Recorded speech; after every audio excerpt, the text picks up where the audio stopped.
وبه قال حدثني عمرو بن زرارة قال حدثنا القاسم بن مالك عن الجعيد قال سمعت السائب بن يزيد يقول كان الصاع على عهد النبي صلى الله عليه وسلم مدا وثلثا بمدكم اليوم وقد زيد فيه.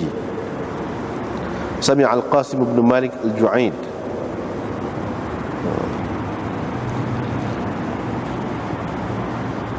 وقد زيد فيه.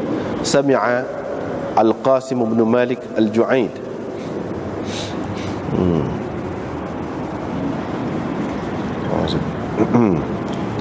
Jadi kita sudah baca dah baru ni. Jadi huraian tidak lagi. Terjemah ke apa sudah ada. Jadi satu gantang di zaman Nabi SAW ialah secupak dan 1/3 cupak kamu hari ini. Yang dimaksudkan 1 dan 1/3 cupak kamu hari ini itu maksudnya di zaman pemerintahan Khalifah Umar bin Abdul Aziz. Jadi dia besar. Manakah satu gantan tu 4 cupak. Kalau di zaman Nabi segantan tu mana 4 cupak dia tu. Bila di zaman Khalifah Umar bin Abdul Aziz jadi secupak suku. Gitu je. Secupak bukan suku, 1/3. 1 cupak dan tambah 1/3 cupak.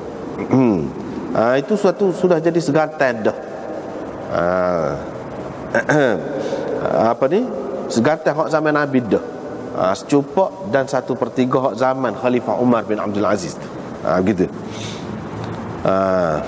Maknanya orang di zaman Khalifah Umar bin Abdul Aziz bila nak bui zakat lah kita kata, apa nama ni, peterah kita kata, dia bui 1 cupak dan 1/3 sahaja hak dipakai pada masa dia. Itu sudah menyamai dengan 1 gantang di zaman Nabi SAW. Artinya yang dikira ialah hak zaman Nabi itu. Kalau kata segantan mana? Segantan hak zaman Nabi. Bukan hak mungkin berubah kemudian, itu tak kira. Jadi ini termasuk di dalam keberkatan lah hak zaman Nabi SAW ni, terus dipakai dalam hal-hal keugamaan, dalam hal ketentuan sebanyak mana tu kena kira hak semua zaman Nabi. Jadi kalau nak kira hak zaman Khalifah Umar bin Abdul Aziz nak boleh ke secupak tu banyak lagi lah, lebih berapa kali ganda lah daripada hak zaman Nabi tu. Jadi tak pakai hak tu, kena pakai hak zaman Nabi. Jadi orang tetap mengambil kira sukatan hak zaman Nabi tu, walaupun hak kemudian tu mungkin berubah, tak kira hak tu. Yang dikiranya ialah serupa hak zaman Nabi SAW.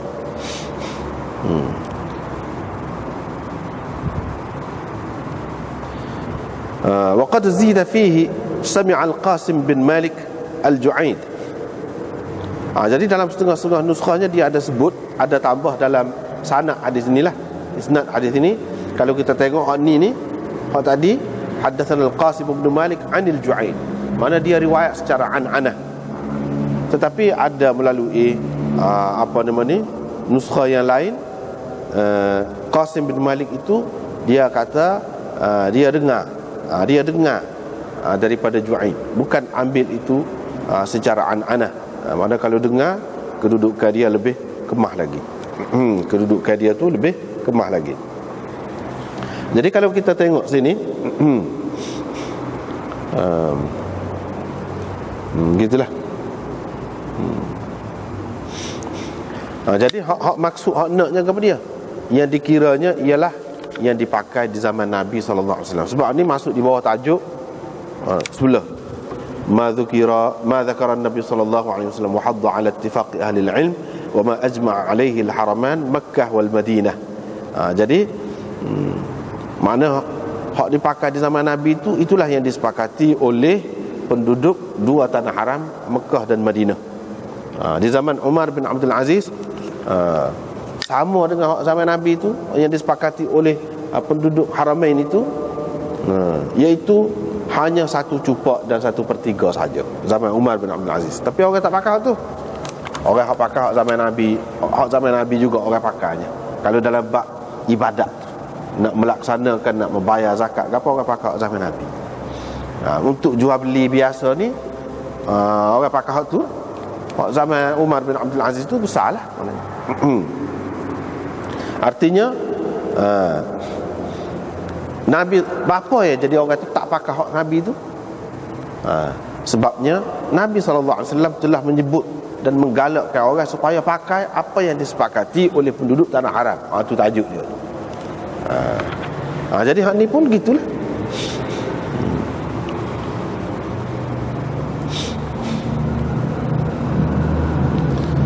Lepas tu riwayat daripada Anas bin Malik, Rasulullah SAW bersabda dalam bentuk doa, dia kata ni, ya Allah, berkatilah untuk mereka pada sukatan mereka, dan berkatilah untuk mereka pada gantang mereka, dan mud mereka, ini cupak mereka. Maksudnya ahli Madinah. Jadi yang dipakai zaman kemudian tu, walaupun sudah maju dah dari segi perdagangan apa semua tu, tapi masih lagi duk pakai hak Nabi SAW. Dan ini termasuk dalam keberkatan doa Nabi ni. Sebab apa ya orang terus pakai hak Nabi tu, hak ahli Madinah? Sebab itu didoa oleh Nabi SAW. Itulah soalannya Imam Bukhari nak sebut sini, dia mari ni semua ni. Ini kelebihan sunnah Nabi SAW, dan apa yang ditetapkan oleh orang-orang di dua tanah haram itu. Dan ini disepakati oleh ahli ilmu. Itulah Imam Bukhari nak sesuai dengan tajuk dia.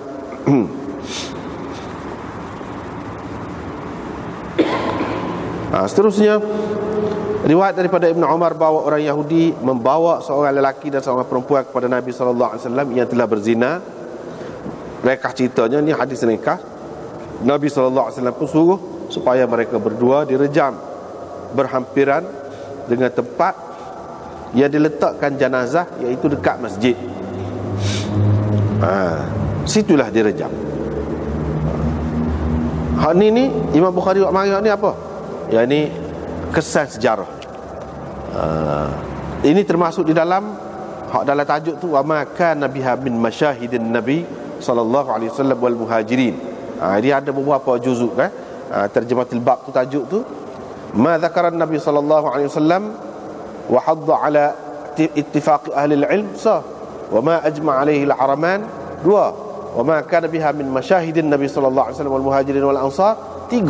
Ni hak ni hadis ni termasuk ataupun menepati dengan tajuk yang ketiga, bahagian yang ketiga daripada tajuk. Ataupun hak tu secara umum. Kalau kita kata nak masuk lagi, wa musallan Nabi sallallahu alaihi wasallam, 4, wal mimbar, 5, wal qabr, 6. Jadi di sini disebutkan musallan Nabi sallallahu alaihi wasallam, iaitu di tempat sembahyang jenazah. Mana hak itulah tempat musallanya. Musalla ni bukan masjid.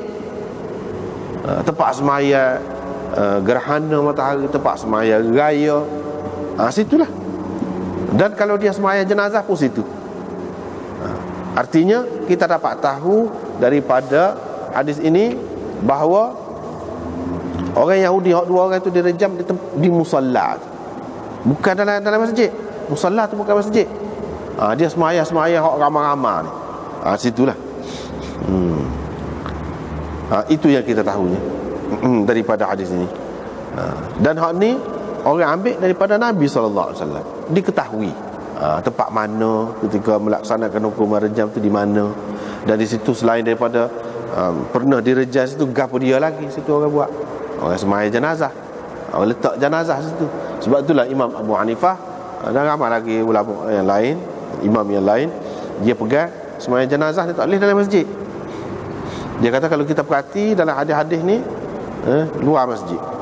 Ni macam sini, musalla tu, tempat dia letakkan jenazah dekat masjid, bukan dalam masjid, dia kata.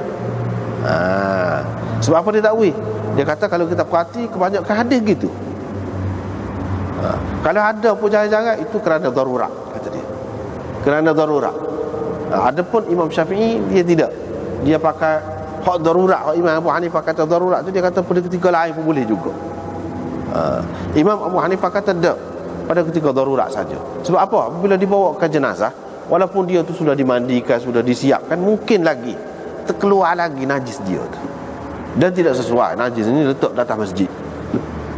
Dia buat ikut itulah. Najis itu tidak sesuai, dia letak atas masjid. Bukan soal jenazah tu. Jenazah tu dan Nabi SAW kata orang mukmin itu tidak najis, sama ada pada ketika dia hidup atau lepas dia mati. Situlah pegangan Syafi'inya. Dah tidak najis, bolehlah bawa datang masjid. Waktu soal mungkin keluar itu sudah disiap dah. Tak kira dah tu. Maknanya sebelum di kapal ke apa tu, kira-kiranya hak yang dibuatkan oleh orang mandi mayat ni, dia pecek perut, dia apa semua, dia kira-kira siap dah. Kalau nak keluar lagi itu kira dimaafkan. Sebab atas dasar kehormatan manusia tu. Apalagi orang mukmin. Dan Nabi SAW kata orang mukmin itu tidak najis. Jadi sebab itulah dia kata boleh letak atas masjid. Adapun Imam Abu Hanifah, dia tengok amalan Nabi SAW banyakkannya lagu mana? Tidak atas masjid. Padahal hadis tu tahu dah hadis tu. Tidak atas masjid. Jadi sehingga maklum tempat sembahyang jenazah tu mana. Iaitu dia kata di sini min haitsu tudha'ul janaiz 'indal masjid, dekat masjid. Bukan dalam masjid, dekat masjid. Situlah diletak jenazah untuk disembahyangkan. Dan di situlah juga direjam. Dan kalau kita kata indal masjid, maknanya indah tu dengan makna dalam, tak boleh. Sebab apa? Saat ni rejam, takkanlah rejam tu dalam masjid. Tak boleh sabar, rejam tak boleh dalam masjid. Nak menikah boleh lah. Rejam ni akan mati orang dan tumpah darah situ. Dan darah itu najis. Jadi tak boleh. Jadi hak tujuan Imam Bukhari nak cerita di sininya, apa yang kita tahu daripada Nabi SAW ni segala-galanya, dari sudut sejarahnya, dari sudut tempatnya, dari sudut gapo-gaponya jelas berlaku. Dan kita kena tunggu hak itulah hak lebih molek. Gitu dia nak ayat. Itulah yang dikatakan sunnah. Tapi kalau lagu ni, misalnya Imam Syafi'i, dia semayang jenazah dalam masjid misalnya, itu orang tak panggil bid'ah. Waktu masih khilaf lagi. Jadi waktu sebab dia pun ada asas sunnah juga, cuma masing-masing ijtihad lah tu, tak apa lagu tu. Ni nampak dia lebih dekat dengan sunnah, tak apa. Masih khilaf lagi.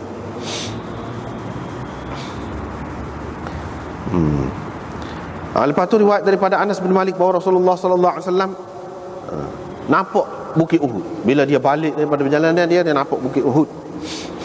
Dia pun kata, inilah bukit yang mencintai kita dan kita mencintainya. Ya Allah, Ibrahim telah menjadikan Mekah sebagai tanah haram, mengisytiharkan Mekah sebagai tanah haram, dan aku menjadikan kawasan di antara dua labah di Madinah ni, dua kawasan berbatu di Madinah ni sebagai tanah haram di sini. Jadi hadis ini juga menunjukkan bahawa ni kesan-kesan Nabi SAW tu kepada dia bukit. Kesan-kesan Nabi, kesan-kesan sahabat Muhajirin dan Ansar itu kan berlaku peperangan ke apa, dan ramai yang dikebumikan di situ. Jadi hak ni adalah tempat yang bersejarah. Tempat yang bersejarah ni kita kena tahu. Tu. Sebab benda-benda ni penting untuk orang kemudian. Kita kena tahu. Yang keduanya, hadis ini juga menunjukkan bahawa kasih kepada tempat kita, kasih kepada tanah air, kita kata itu tidak salah mengikut sunnah. Cinta kepada tanah air tidak salah. Dan kita boleh kata Bukit Uhud itu cinta kepada kita, tidak salah. Secara bahasa kiasan. Begitu juga kita kata kita kasih kepada bendera tu kasih kepada kita, misalnya kita kata tak apa benda lagu tu, sebab dia bahasa kiasan.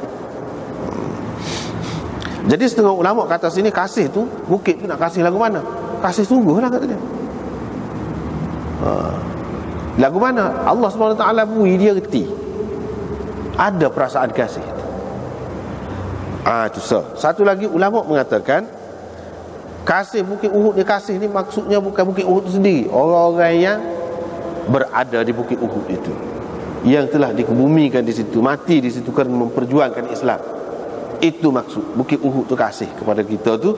Demo-demo tu, orang duduk situ tu sampai mati ke diri itu sebenarnya kerana kasih kepada kita. Gitu maksud dia. Bukan makna bukit tu sendiri kasih. Bukit tu tidak ada perasaan ke apa. Walau bagaimanapun, secara umumnya boleh dibuat kesimpulan, maknanya seseorang tu boleh menyebutkan tanah air dia, negeri dia, sesuatu tempat di negeri dia tu, apabila dia ingat, tak apa, dan menyatakan kasihnya, tak apa. Ya Allah, Ibrahim telah menjadikan Mekah sebagai tanah haram. Adakah Nabi Ibrahim yang menentukan Mekah itu sebagai tanah haram? Tidak. Dia hanya mengisytiharkan.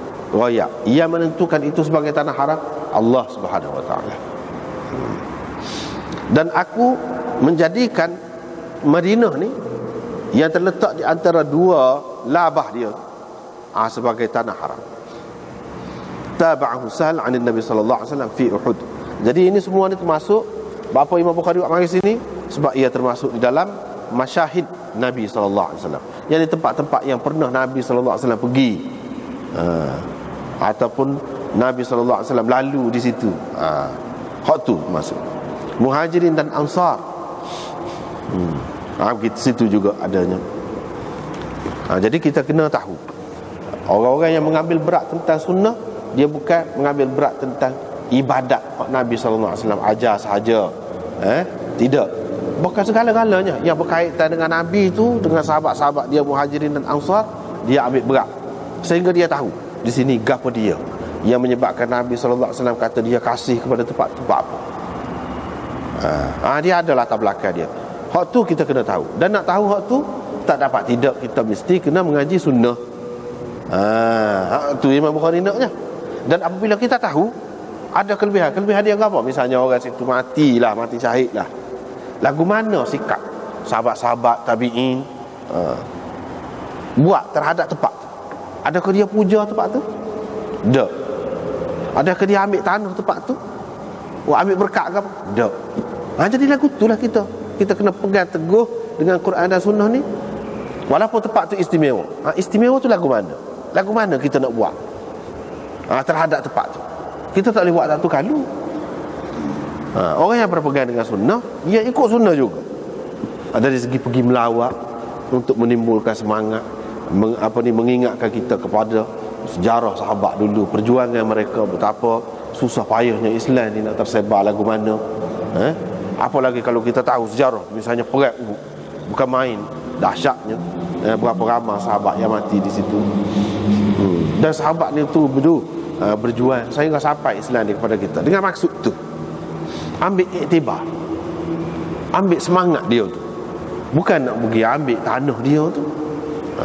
Adapun ajaran yang sesat, dia jadi lagu lain. Usah kau kubur Nabi, usah kau kubur sahabat, tak tahu mana tu. Hak lain-lain suku sakak tu ambil, puja, pergi puja. Apabila kita ni tidak berpegang teguh dengan Quran dan Sunnah, boleh jadi gitu manusia ni.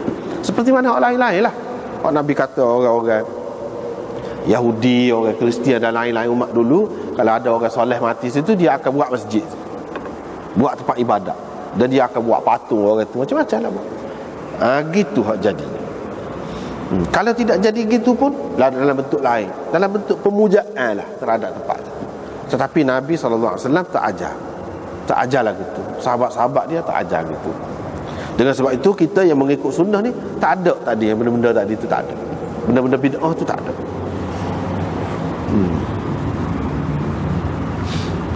Lepas tu riwayat daripada Sahal, dia kata jarak di antara jidar, yakni dinding masjid Nabi SAW di sebelah kiblat tu dengan mimbar dia ialah kadar boleh lalu biri-biri ataupun kambing. Tu je mana jarak dia, bukanlah luas sangat. Ni kita kata alah ke kiblat, ni mimbar, dengan dinding kat sana, sepit je. Tidak kata jauh, tidak. Gitu. Jadi hak ni nak tahu sejarah lah. Tak boleh kau kalau letak jauh. Apakah jadi bina? Dah. Tidak timbul tu. Boleh kalau nak letak jauh sikit ke depan kau. Boleh. Senang nak lalu, nak cuci, nak apa, tu masalah lain. Cuma di sini nak ayatnya hak zaman Nabi dulu lagu. Kemudiannya apabila masjid tu dibina lain, tidak jadi lagu tu dah. tidak jadi lagu tu. Hak asalnya nak ayat. Jadi kita boleh tahu lah hak asal.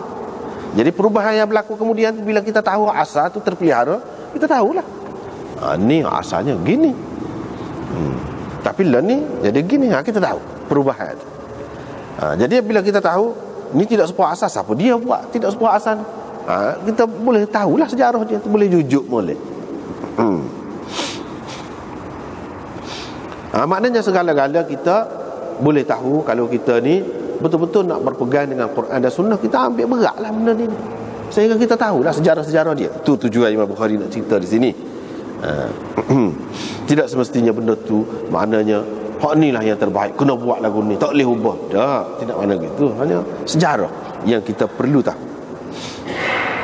Riwayat daripada Abi Hurairah, beliau berkata Rasulullah sallallahu alaihi wasallam bersabda, kawasan di antara rumahku dan mimbarku adalah raudhatun min riyadil jannah. Rumah yang dimaksudkan di sini ialah rumah Aisyah. Sebab apa dalam riwayat yang lain disebut kawasan di antara raudhah, kubur aku. Dan mimbarku adalah satu taman daripada taman-taman syurga. Seseolahnya Nabi sallallahu alaihi wasallam di sini isyarat dah. Pada ketika yang lain dia royak kubur dia situ. Cuma bukan semua tahu mungkin pada masa itunya. Dan kubur tu iaitu rumah dia. Rumah tu rumah siapa? Isteri orang lain. Tempat rumah tu yang dimaksudkan, yakni rumah Aisyah. Itu Nabi sallallahu alaihi wasallam sebutkan sebagai rumah dia.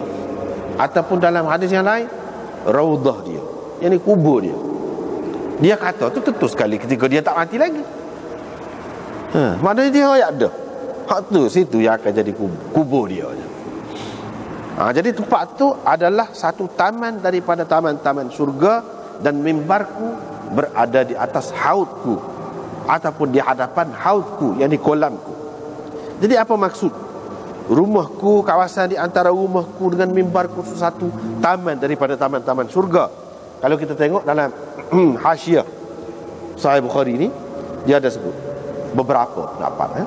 Di antara dia sebut yajuz an yakuna haqiqah, boleh jadi, tidak mustahil, bahawa yang dimaksudkan dengan taman-taman syurga tu hak lani tu lah, hak lani tu, kawasan antara kubur Nabi dengan mimbar dia tu, memang hak tu adalah betul-betul satu taman daripada taman syurga, yang ni dengan cara dipindahkan ke syurga. Hak ni hak bahagian dunia yang akan dibawa pergi ke dalam syurga. Itu maksudnya. Wa annaha tunqalu ilal jannah, akan dipindahkan hak ni. Maknanya hak dunia ni, hak lain ni akan hancur lebur, tak tahu gimana dah. Tapi hak tu Allah Subhanahu Wa Taala akan bawa pergi ke dalam syurga. Bawa pergi ke dalam syurga, dia sesuai dengan syurga lah pula, tidak jadi sesuai dengan bumi lah. Sesuai dengan syurga dari segi keluasannya, dari segi keindahannya, dari segi apa-apanya, dia akan jadi sesuai dengan syurga. Tapi asalnya hak ni dalam dunia, pergi dalam syurga. Itu yang kedua, ada juga ulama mengatakan beramal di sini, di tempat tu, akan membawa seseorang itu ke syurga. Itu maksudnya. Jadi kawasan di antara rumahku dan mimbarku itu adalah satu taman daripada taman-taman syurga. Artinya orang yang duduk di situ, dia akan masuk syurga. Dia akan masuk syurga. Duduk situ, buat amal situ, akan masuk syurga, akan berada di dalam taman syurga seksa. Bukan tempat tu akan masuk dalam syurga, tak. Tetapi kerana dia duduk di tempat tu, membawa dia tu masuk ke dalam syurga, taman syurga. Itu maksudnya.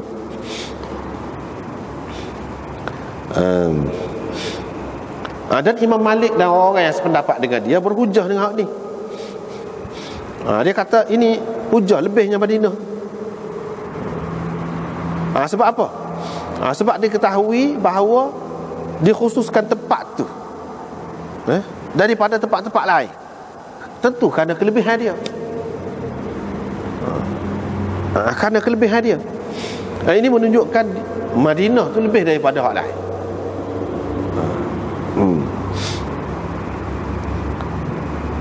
Kirmani mengatakan, ini juga salah seorang pensyarah kepada Bukhari ini, dia kata raudhatun min riyadil jannah, di sini dengan hadaf, maksudnya dengan buang adat syabah, iaitu karaudatin. Jadi kawasan di antara rumahku dengan mimbarku itu seperti satu taman daripada taman-taman syurga. Seperti. Tapi buang hak tu untuk menunjukkan betul-betul serupa. Buang seperti itu. Sebab apa, dalam hadis ni tak ada seperti biasa di dalam bahasa Arab ni. Kita bahasa Melayu pun gitu juga. Kalau kita kata awak serupa lembu dari segi bodohnya, itu pun perbandingan juga. Awak serupa lembu saja, boleh. Dia kau tinggi tu daripada awak tadi. Sebab tidak ada ayat dari segi mana serupa. Jadi orang boleh fikir macam-macam lah. Dari sudut ni, dari sudut ni banyak. Tapi kalau sebut dari segi kebodohan, dari segi tu serupa tu, dari segi lain tak serupa. Tapi kalau tak sebut dari segi tu, dia boleh pergi banyak fikirkan. Tapi kalau kata awak seperti lembu, kalau kata awak lembu, lagi tinggi lagi. Maknanya sehingga kita tidak bandingkan awak seperti, tak ada seperti, betul-betul lembu. Makna begitu. Itu lagi tinggi lagi. Supaya juga dalam hadis ni, dia tidak sebut kaf, dia tidak sebut, orang panggil adat syabah. Yang ini untuk menceritakan betul-betul, maknanya terjamin betul-betul orang yang duduk situ, amal situ, supaya dia duduk dalam syurga. Mana dari segi jaminan tu betul-betul supaya dia duduk dalam syurga. Gitu.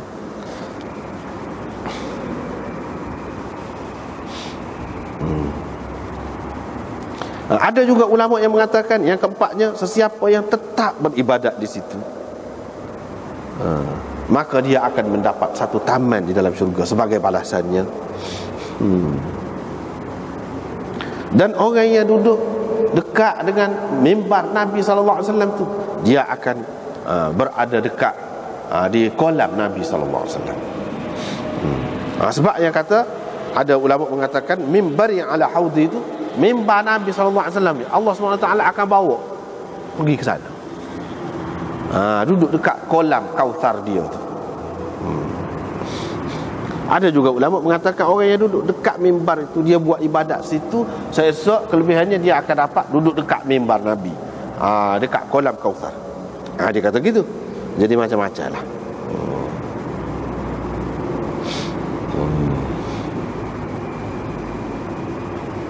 Itulah di antaranya yang disebutkan dalam hasyiah tu. Jadi ke mana-mana pun maklum, ni member Nabi duduk situlah kedudukan. Ni rumah dia, yang mana kemudiannya jadi kubur dia. Siapa sekarang ni? Ini semua berkatnya berkat ikut sunnah lah. Pegang dengan sunnah. Dan Nabi kata gini lebih, memang orang berebut-rebut pakelah ni, orang berebut-rebut, jadi penuh sama situ, penuh sama. Sebab apa nak ni? Ini semua kenapa? Kerana nak mengikut sunnah Nabi SAW, ikut what Nabi kata. Siapa dia lagi hak kita akan percaya? Nabi lah. Jadi hak dia kata tu kat jalan dah, kita buat molek situ. Jadi siapa-siapa hak boleh pergi tu, bila ngaji ni kita tahulah ni tempat ada kelebihan, carilah.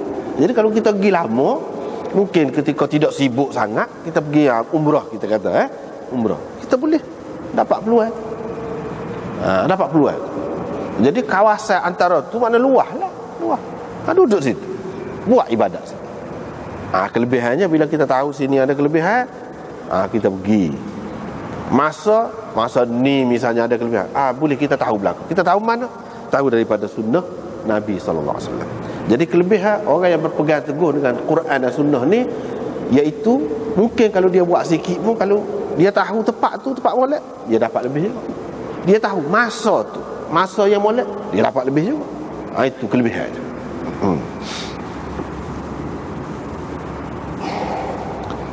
Hak ni tak boleh pergi hak ni. Kalau kita mengaji sunnah, mengaji hadis, dululah kita tahu. Orang ngaji benda lain, boleh tak boleh tinggal hak ni. Kata kalau dia ngaji pekoh, bab ni tak boleh, kena pakai hadis juga. Bab kau dia ngaji ke dia, tak tahu kalau dia orang gapo, dia mesti kena pakai hak ni. Mesti kena pakai. Pakai hak lain tak jadi, tak boleh. Tak boleh. Dia kena pakai hak ni juga. Kalau pergi sana kena pakai hak ni.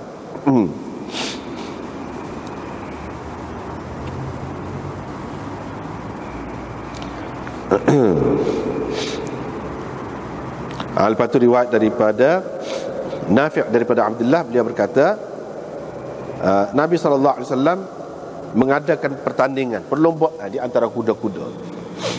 Jadi ini tanding kuda, berlomba. Boleh. Tidak kata jadi kau buat nyayo kau binatang. Tak. Tapi kalau berlomba kuda tu tak nyayo, tak. Kalau berlomba kuda, dan kuda tu untuk kita nak guna, buat perang ke apa, ada faedah. Ada faedah. Jadi di sini kita boleh tengok gapo dia ni. Masyahid ni termasuk dalam masyahid ni. Masyahidun Nabi SAW. Jadi tempat-tempat yang Nabi pernah pergi, Nabi buat gapo. Nabi buat pertandingan di sini, lomba kuda. Jadi kuda hak dikuruskan, mula-mula dia bagi makan banyak, lepas tu dia dia tidak bagi makan lagu tu, dia kawal makanan sehingga kuda tu jadi kuruh. Bila jadi kuruh tu dia jadi molek. Dia lari pun derah, tidak mudah lenguh, tidak mudah lelah kuda tu. Ni cara orang dia buat lah. Amal tu jarak dia je. Perlombaan tu hafiat, daripada hafiat sampai kepada thaniyatul wada'. Dan kuda yang tidak dikuruskan dengan cara yang tertentu tu orang panggil tadmir. Kuda yang tidak ditadmirkan ataupun diidmarkan itu, amatnya, jarak dianya, perlombaan tu, iaitu thaniyatul wada' hingga kepada Masjid Bani Zuraik. Maknanya lebih dekat lah. Kalau kuda jenis tahan, jenis molek tu, jauh lah perlombaannya daripada hafiat kepada thaniyatul wada'.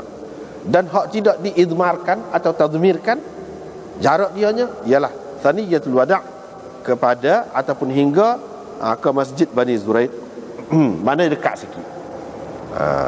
Jadi nak berlomba pun mana tengoklah kelas mana. Jadi kelas ni setara ni, tidak kata siapa buat nyaya ke kuda tu. Jadi binatang tu pun kalau kita jaga dengan kaedah-kaedah tertentu, dia boleh meningkatkan kemampuan dia. Jadi hak tidak mampu tak boleh kita beri lebih. Biar padan nak berlomba ni, lagu ni sama serupa. Itukah kaedah berlomba. Itu yang pertama. Kita boleh tahu tepat tu dalam hadis ni. Yang pertama. Yang kedua, Nabi SAW dia berusaha nak meningkatkan alat-alat untuk perang sesuai dengan zaman dia tu. Kuda ni macam-macam cara dia buat. Itu yang kedua. Yang ketiga, sahabat-sahabat ni berlatih. Tidak kata pergi perang, pergi gitu gini ni, pergi gitu dak. Dia ada buat latihan. Latihan tu latihan berlomba kuda, latihan main pedang, latihan mana sesuai dengan zaman dia. Maknanya benda-benda ni adalah perlu. Benda-benda ni adalah perlu. Bila-bila masa orang yang mengikut sunnah, dia akan ikut ni. Dia akan ikut ni. Perlombaan tak. Kalau dah ni lomba kereta. Tapi lomba kereta bukan nak judi nak apa dak. Dia ada faedah lah. Daripada hadis ni juga kita boleh faham bahawa sukan ni dalam Islam ni tak apa. Nabi SAW pun bersukan, tapi sukan dia tu jenis lagu ni, jenis yang ada faedah. Kalau kita learn ni, belajar silat kau, belajar lah seni mempertahankan diri, tu ada faedah. Mana belah-belah kita peluh, kita boleh ilmu, kita boleh tolong orang, kita boleh gapo. Sebab itulah Nabi SAW ajar suruh belajar berenang, gapo semua, ada faedah. Ni kalau kita hebat, kita kata hebat main sesuatu permainan zaman ni lah, orang duduk sibuk macam-macam mainan tu, tak apa faedah.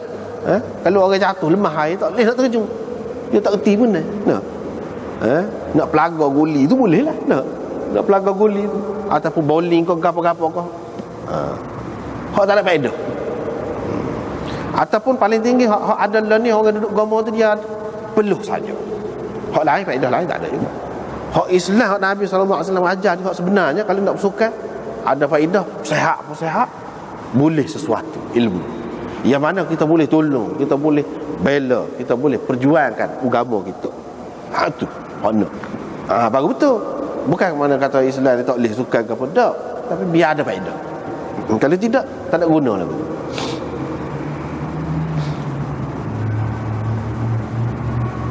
Abdullah bin Umar adalah termasuk di antara orang yang ikut serta dalam perlombaan itu. Mana sahabat-sahabat ikut.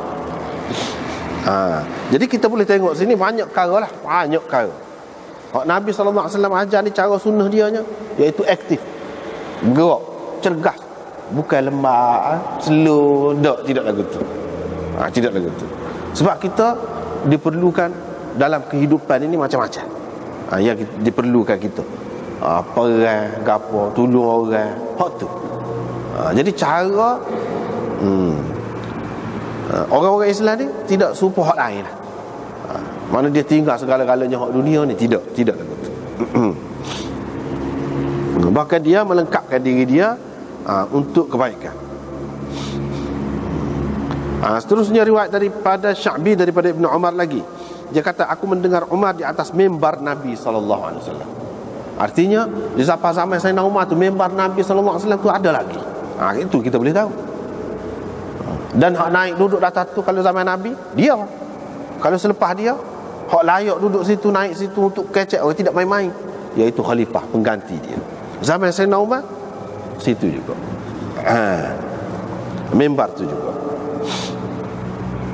Lepas tu Sa'id bin Yazid berkata, aku mendengar Uthman bin Affan berucap di atas mimbar Rasulullah SAW. Zaman Sayyidina Uthman ada lagi mimbar itu. Sayyidina Uthman pun berucap di atas mimbar itu juga. Mimbar Rasulullah. Mana mimbar tu mimbar daripada zaman Nabi SAW lagi. Bukan mimbar orang lain buat. Macam lah ni orang tak kata dah mimbar tu mimbar Nabi. Dak kata. Sebab apa, sudah banyak kali dah berubah tu. Buat hak mimbar hak Nabi tu tak ada dah. Zaman lah ni. Tapi pada masa tu disebutkan dalam hadis Bukhari ni ada lagi. Sayyidina Uthman pun naik atas mimbar tu lah juga ni.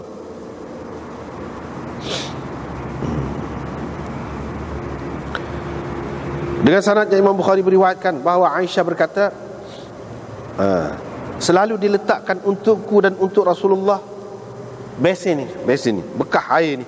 Fanashra'u fihi jami'an, kami pun mengambil air serentak sekali daripada bekas.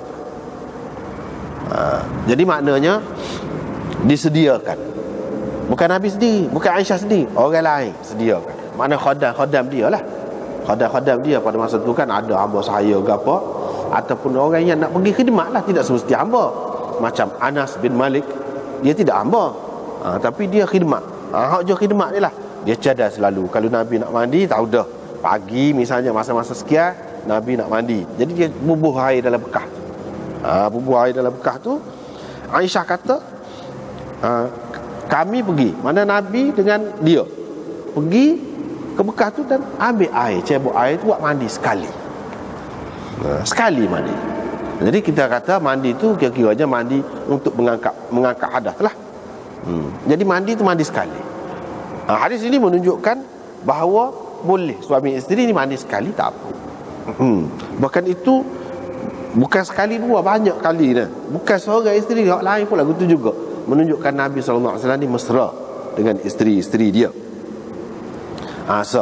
Yang kedua, cebok air ni hadis ni ringkas. Di tempat yang lain disebut cebok dengan tangan.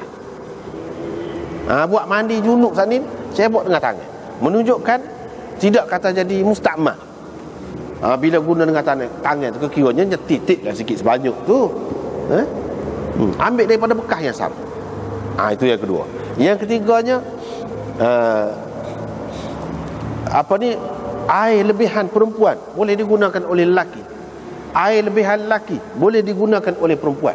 Hak lelaki buat guna untuk mengangkat hadas dah air tu, kira-kiranya ada lah titik ke masuk air, dia buat guna sikit sebanyak, tak apa. Inilah asas dia. Sebabnya ada setengah-setengah ulama tu dia kata tak boleh. Hak lepas orang perempuan guna, bukan guna tu maknanya air hak dia mandi dia tak ada dah. Bekas tangan dia ke titik ke sikit sebanyak air hak dia guna untuk mengangkat hadas tu, orang lelaki tak boleh guna untuk mengangkat hadas. Jadi berdasarkan hadis-hadis ini, zaman sahabat lagi Aisyah kata, apa ada orang kata lagu tu, aku sendiri mandi dengan Nabi SAW. Kadang-kadang dia ambil dulu, kadang-kadang aku ambil dulu, gitulah. Duduk bersilai tangan tu, duduk ambil. Tak apa. Itu yang ketiga. Yang keempat, pengajarannya hak ni biasanya dia mandi di dalam hadis yang lain disebutkan dalam gelak ni. Apabila dalam gelaknya sentuh tangan tu, bila mandi takkan mandi tu pakai sarung tangan. Maknanya sini tak apa sentuh suami isteri, tak batal Ismail. Kalau batal tak boleh dia ambil sekali lagu tu.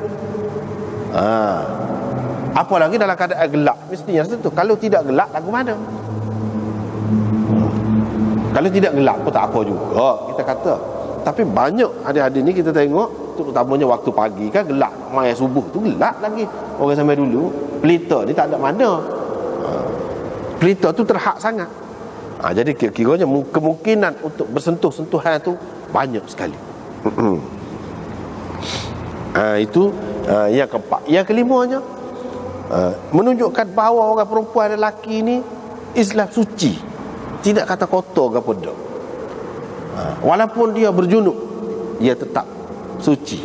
Mana sehingga air dia yang dia guna tu tidak kata jadi najis.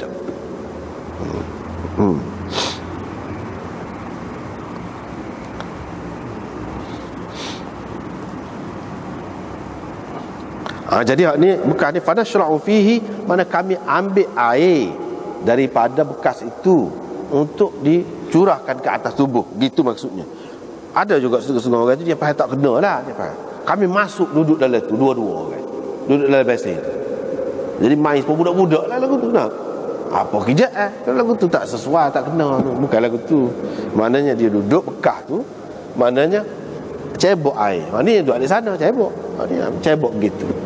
Cebok tu kalau ada cetu, kalau kita kata lagi molek. Kalau tak ada pun dengan tangan pun, seperti mana yang tersebut dalam hadis ni di tempat lain dengan tangan, tak apa. Itu yang keempat. Yang kelimanya kita dapat tahu Nabi SAW guna bekas-bekas. Dia guna juga. Zaman dia tu sudah ada bekas.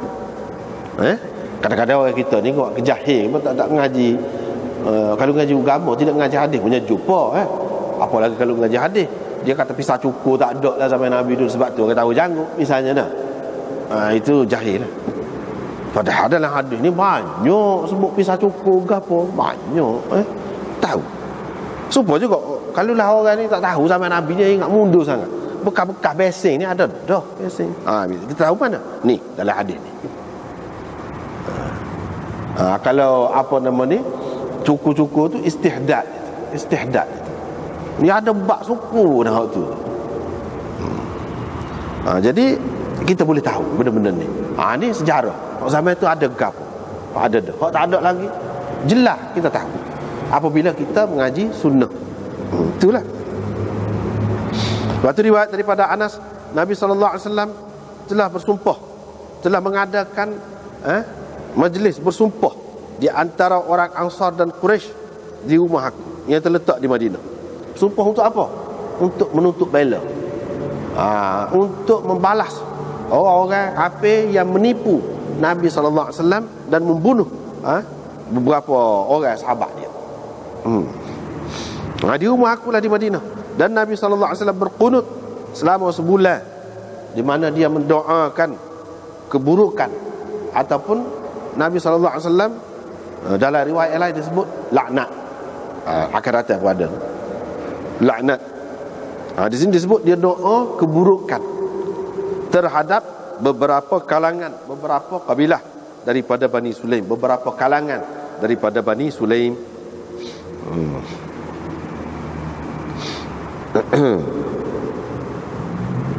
Jadi Nabi SAW pun ada buat apa ni, sumpah, berjanji, pakak berjanji bahawa kita akan gini. Maknanya boleh. Dan Nabi SAW sendiri pernah buat. Dan untuk bersumpah benda-benda lagu ni tidak nanti dalam masjid, di rumah, di mana-mana boleh. Misalnya di sini dia sebut di rumah aku, Anas kata. Dan dalam semaya boleh kita doakan. Ini orang panggil qunut nazilah. Qunut subuh tu Nabi SAW qunut sebulan. Ini dalam hadis, bukan sokno. Tetapi ialah ada khilaf lah di kalangan ulama tu, waktu di tempat dia lah. Di sini dia berdoa sebulan. Yang mana mereka ini telah membunuh beberapa orang qurra, sahabat-sahabat Nabi yang pandai mengaji Quran. Dia tipu. Dia kata sana nak mengaji, hantarlah orang-orang, kamu pergi mengajar pupuk kita ni. Padahal dia cadang dah. Dia tunggu dah. Sampai setepat tu dia kepung, dia bunuh. Gitu. Ada juga peristiwa yang lagu tu. Jadi Nabi SAW sedih sangatlah dengan peristiwa tu.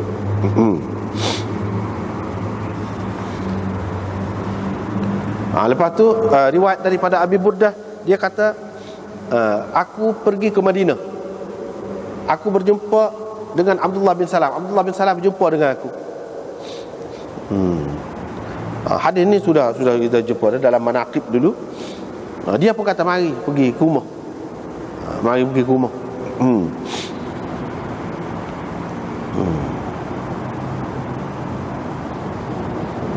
Jadi apa yang Abi Burdah ni anak kepada Abu Musa Al-Asy'ari, Abi Burdah. Jadi dalam riwayat yang lain, tidak dalam riwayat Bukhari ni, umpamanya dalam Musannaf Abdul Razak ada disebutkan. Begitu juga dalam riwayat-riwayat yang lain ada sebut. Dia kata apa dia pergi ke Madinah tu. Dia pergi tu, kata dia, arsalani abi ila Abdullah bin Salam, ayah saya hantar saya pergi jumpa dengan Abdullah bin Salam li ata'allama minhu, untuk saya belajarlah daripada dia, belajar dengan dia.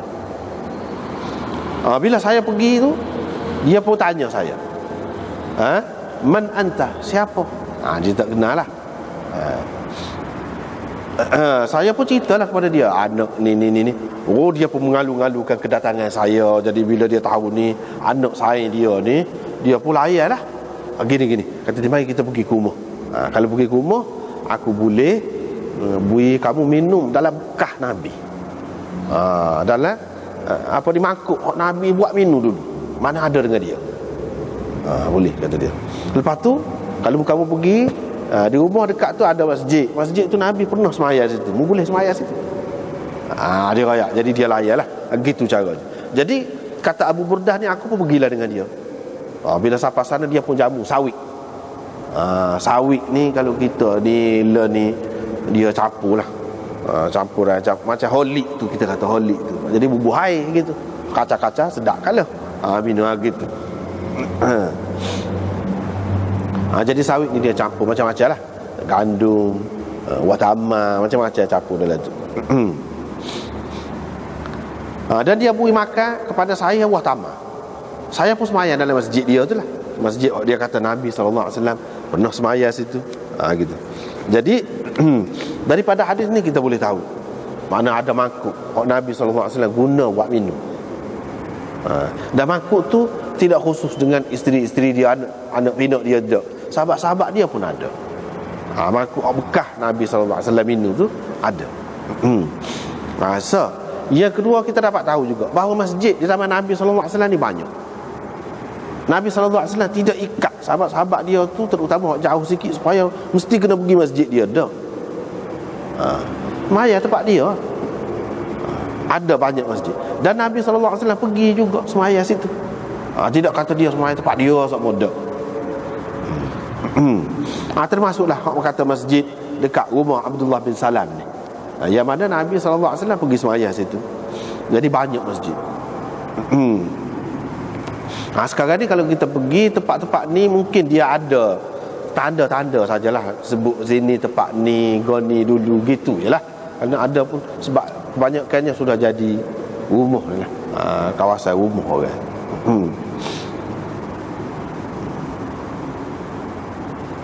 Hak tu hak naknya. Hak nak di sini iaitu bekah-bekah Nabi SAW. Ini termasuk di dalam apa-apa yang terdapat di Madinah. Di Madinah. Dan inilah yang menjadikan Madinah tu lebih daripada tempat-tempat lain pada suatu ketika dahulu. Pada suatu ketika dahulu, iaitu zaman sahabat lah, zaman sahabat. Adapun zaman yang kemudian tu, dia tidak lebih mana dah Madinah tu. Lepas zaman Imam Malik, lepas pada tu kurang-kurang dah lah. Kurang-kurang Madinah. Jadi ilmu sunnah ni kamu dia pindah ke lain. Dia pindah ke lain.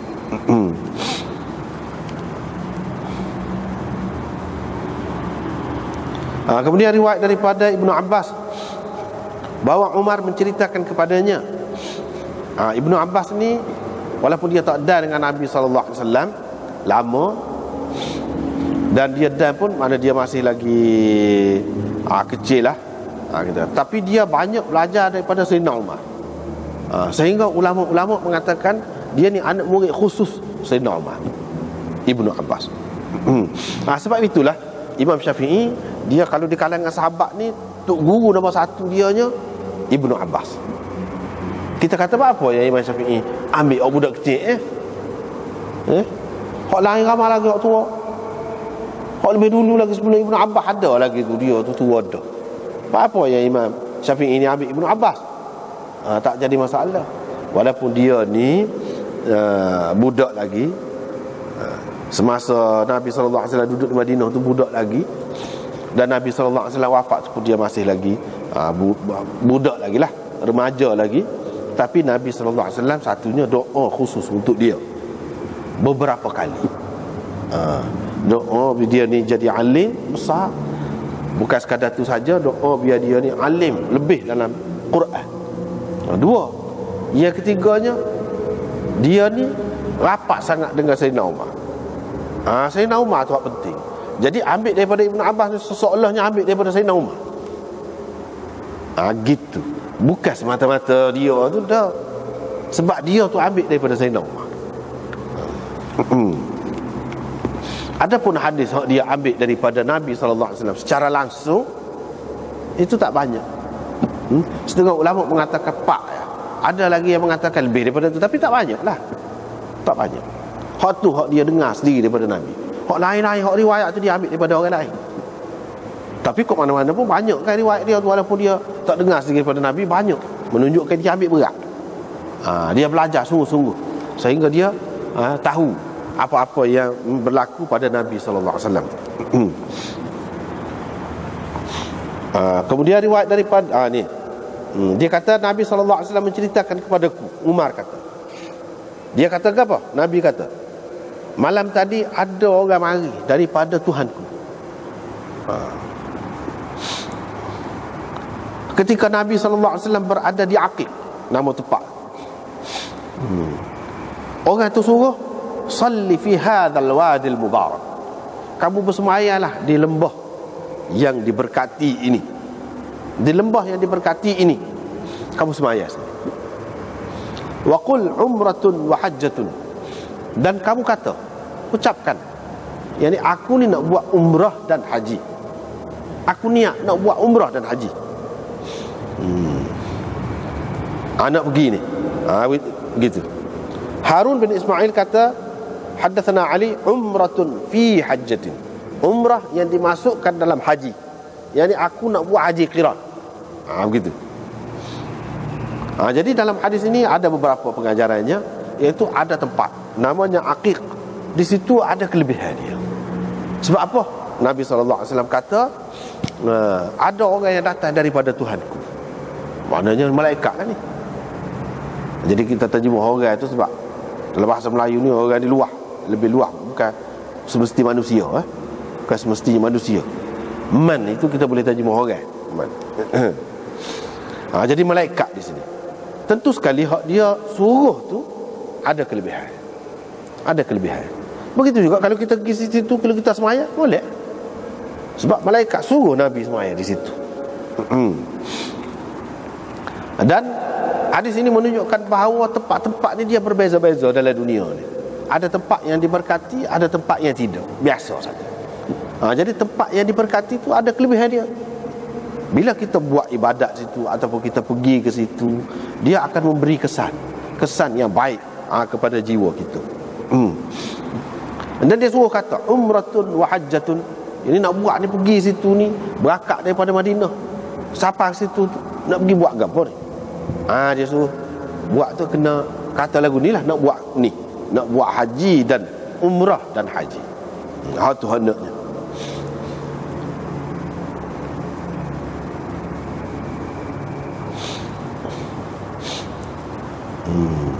Jadi hak ni ucapan lah orang nak buat gapo.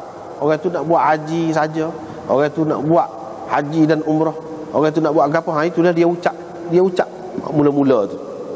Dia ucap gitu, umratun wa hajjatun, ataupun umratun fi hajjatin. Dia ucapkan gitu. Mana hak tu lah hak dia nak buatnya. Gitu.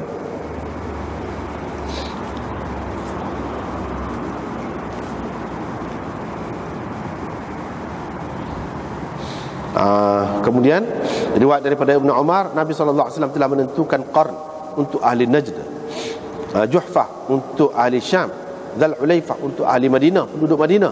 Dan Nabi SAW, dan dia berkata, saya telah mendengar ini semua ni hak tadi ni, yakni miqat tadi, mawaqit tadi, beberapa tempat sebagai tempat miqat nak pakai ihram tu. Kena pakai ihram di situ, sampai situ. Orang sini situlah start dia je. Adapun kita pakai ihram sini takut susah lah. Tengah-tengah jalan baik pakai lalu tu tak apa juga. Pasal sampai dulu dia jauh. Lah ni mentah naik kapal terbang. Tak apalah tu. Tapi hak sebenarnya, tempat hak sebenarnya, hak kenanya situ. Situ. Hak kena pakai ihram. Situ. Yang ni qarn untuk ahli Najd, penduduk Najd, ataupun orang-orang yang mari daripada sebelah situ. Juhfah untuk penduduk Syam, ataupun dalam riwayat yang lain, ataupun orang-orang yang mari kot tu. Situlah tempatnya. Jadi tempat tu tidak sama, tidak kata sama jauh, tidak sama. Sebab tu kata benda ibadat ni apa yang ditentukan oleh Nabi sallallahu alaihi wasallam, hak itulah yang diikut.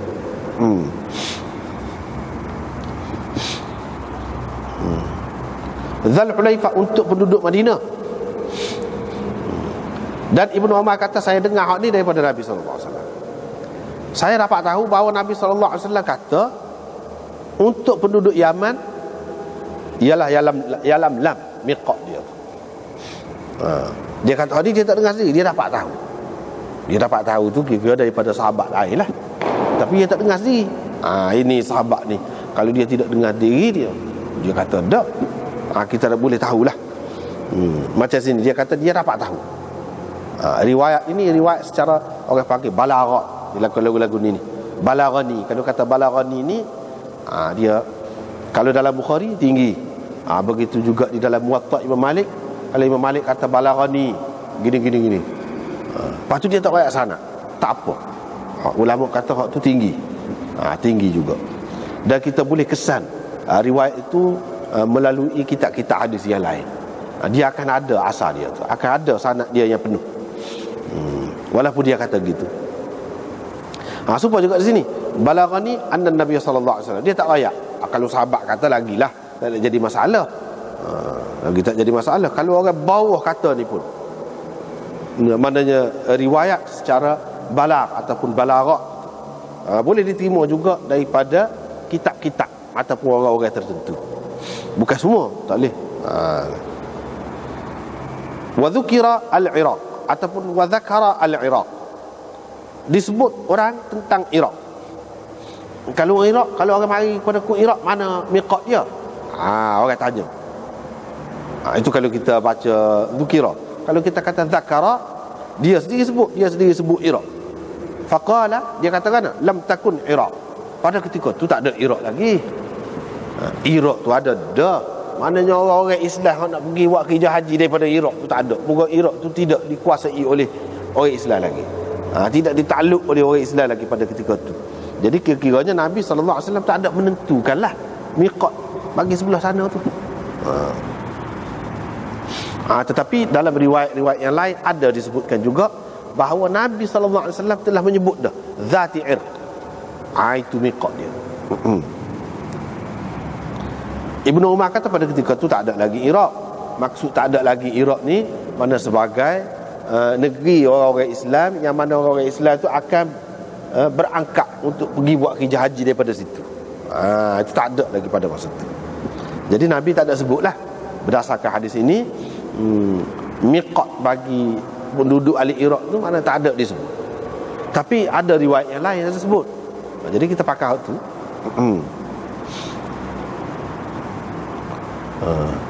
Daripada sini kita boleh tahu juga bahawa hadis ini menunjukkan hak ni tempat-tempat ni, tempat miqat ini ditentukan oleh Nabi sallallahu alaihi wasallam. Kita boleh tahu. Jadi mana asas dia tu diketahui. Dengan sebab itu imam-imam kemudian ni dia tidak suka kalau orang ni pakai ihram daripada jauh lagi, daripada negeri dia. Pada masa tu muka unta ke apa kuda kan. Dia tidak suka tu sebab apa? Sebab akan menyusahkan orang tu. Sebab bila pakai ihram kena jagalah segala patah larang dia tu. Kena jaga. Mereka kira, mereka faham, imam-imam ni faham apa yang miqat ni ditentukan gini. Apa? Supaya senang lah, supaya tidak lama bersusah dalam keadaan nak jaga tuntutan ihram tu. Itu tujuannya. Jadi kalau kita pakai jauh lagi, apa maksudnya? Nabi SAW menentukan tempat-tempat ni. Apa maksud? Jadi dia tentukan tempat ni untuk kemudahan kita lah, tidak nak menyusahkan kita daripada jauh lagi. Gitu.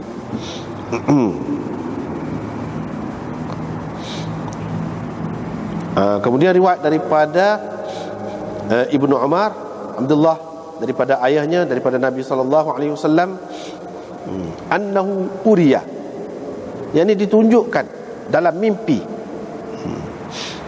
kepada Nabi SAW ketika dia berada di Mu'arrasnya, di Dzul Hulaifah. Mu'arras itu makna ketika Nabi SAW dalam berhenti di hujung malam. Dia biasanya orang zaman dulu dia berjalan dengan unta, jalan-jalan, hujung malam tu dia berhenti, rehat situ. Jadi tempat yang dia berhenti tu orang panggil Mu'arras. Tak kira lah mana-mana pun. Mana ketika dia sedang dalam perhentiannya di hujung malam di Dzul Hulaifah. Dzul Hulaifah tu nama tempatnya. Mu'arras tu bukan tempat. Mu'arras tu perhentian di hujung malam. Di Dzul Hulaifah Nabi mimpi ataupun ditunjukkan pada ketika dia tu tidur, faqila lahu, ada orang kata kepada dia, innaka bi Batha mubarakah, engkau berada di satu lembah yang diberkati. Ni sini ni tempat yang diberkati. Tempat yang diberkati.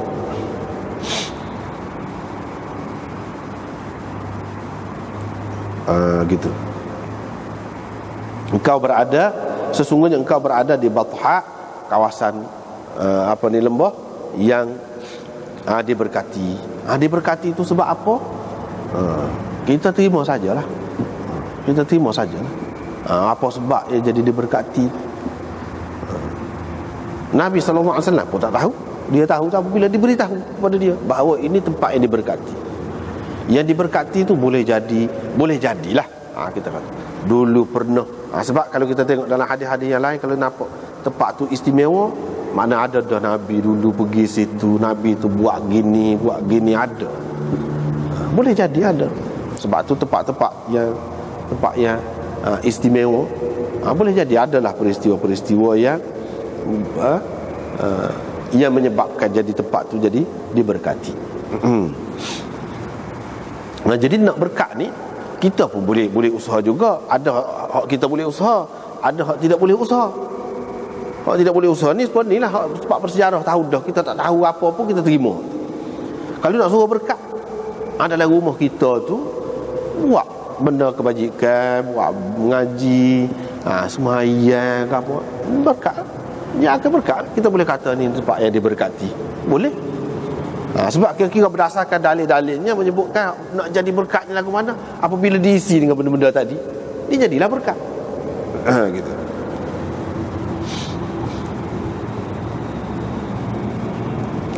Bab qaulillah ta'ala laisa laka minal amri syai'un.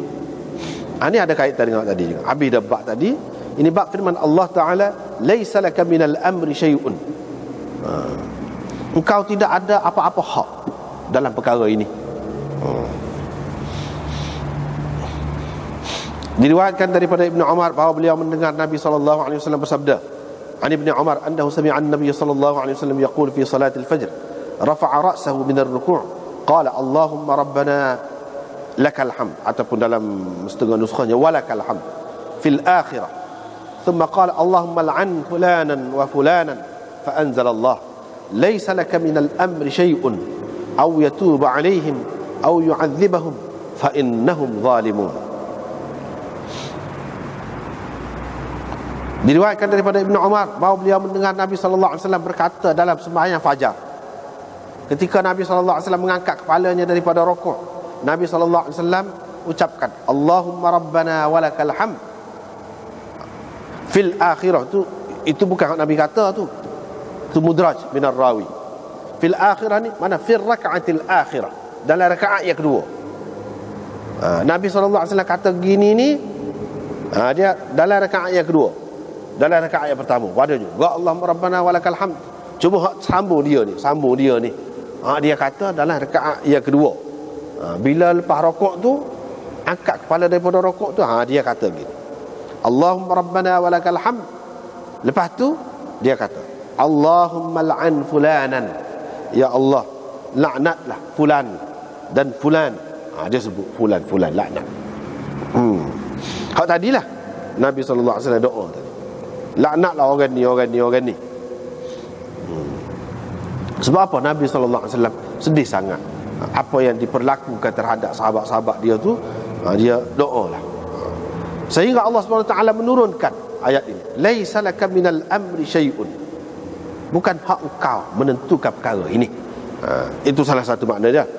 Kemudian dari segi tafsirannya banyaklah. Di antaranya, laisa laka min amri khalqi syai', mana engkau tidak ada hak nak campur dalam urusan kejadianku. Itu salah satu makna dia. Jadi keadaan mereka itu, hakikat mereka itu berada di tanganku, bukan di tangan orang lain. Hakikat orang kafir ni. Jadi tak bolehlah lebih-lebih sangat nak minta orang ni biar kena laknat. Tak tahu hikmat Tuhannya siapa dia di antara hak kamu minta sani laknat kau gapo, kau minta mati kau gapo. Bila laknat sani ni macam itulah maknanya. Boleh jadi mati, boleh jadi kena bencana ke apa ke. Allah SWT tegur, jangan lagu tu, bukan kau yang menentukan nak kena laknat kau, ataupun Tuhan akan menerima taubat mereka, atau Tuhan akan menyeksa mereka. Tak ada siapa dia tahu. Itu surah kat aku lah maknanya sesoalahnya gitu. Kamu tak usah sebut gini-gini, sebab kamu tidak tahu, bukan kamu yang menentukan. Tak tahu lagi siapa di antara mereka itu yang akan jadi Islam. Boleh jadi Islam. Jadi kalau kamu kata lagu tu, maknanya sesoalahnya kena jadilah. Sedangkan bukan urusan kamu nak Islam kau tidak Islam orang. Dalam di kalangan, bila Tuhan tegur lagu ni maknanya ada isyarat lah tu. Di kalangan puak-puak tu akan ada masuk Islam. Akan ada. Sebab tu dia tegur. Dia tegur, tak boleh kata. Begitulah juga kita. Kita pun lagu tu juga. Kalau ketika balas, ketika nak marah orang tu, jangan gaduh lah. Doa kau gapo kau biar mati, biar teruk dia. Sebab tak tahu lagi. Boleh jadi dia akan berubah, dia akan jadi baik, dia akan tadi. Dan kita tak ada rugi apa. Kalau kita sudah dakwah dia tak terima, dia marah gapo, kita boleh pahala dah. Tak ada rugi gapo. Jadi kalau dia tak terima, serah Tuhan. Tugas kitanya orang Islam ni setara Nabi dia lagu ni buat jahat dah ni. Tak boleh kata. Kita kena teruskan kerja kita. Kita tak tahu siapa dia Tuhan nak beri hidayah, siapa dia Tuhan nak akan teruskan dia tu dalam kesesatan dia, sehingga kemudiannya Tuhan seksa dia di akhirat. Tak tahu. Fa innahum zalimun. Tapi memang mereka itu zalim itu sungguh. Tak zalim. Tapi orang yang zalim ni pun bukan dia sama. Boleh jadi dia akan berubah. Hak tu tak ada siapa dia tahu. Jadi serah kat aku. Gitu. Jadi hak ni pun sunnah juga ni. Teguran ni kepada Nabi. Setara Nabi tu tak boleh. Kita lagilah. Dia pun tidak tahu. Kita lagilah. Begitulah caranya orang yang mengikut sunnah berjuang, menyampaikan dakwah Islam dia sekadar tu. Orang nak terima tak terima tak apa. Kita boleh dah bahagian kita. Kalau ingat gitu tak apalah. Tapi kadang-kadang dia sedih lah kan. Sedih. Mungkin manusia kan. Terutamanya apabila kawan-kawan, sahabat handai, orang-orang yang tidak bersalah, orang-orang yang memang baik, teraniaya, dipermain-mainkan oleh orang-orang yang memang jahat. Jadi marilah tu. Itu sifat manusia. Tapi inilah pengajarannya, iaitu kita kena sabar.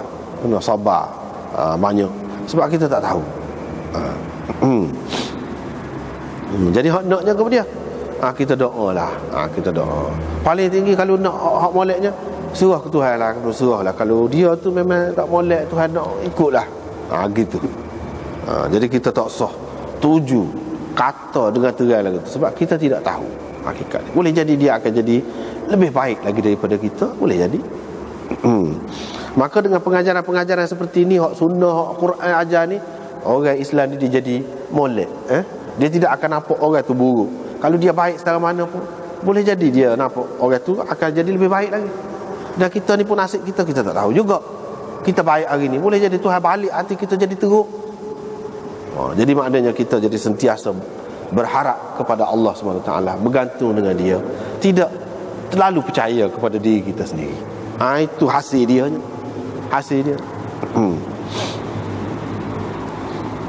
Bab qawlihi wa kana al-insanu akthara shay'in jadala. Sekali wallahu a'lam.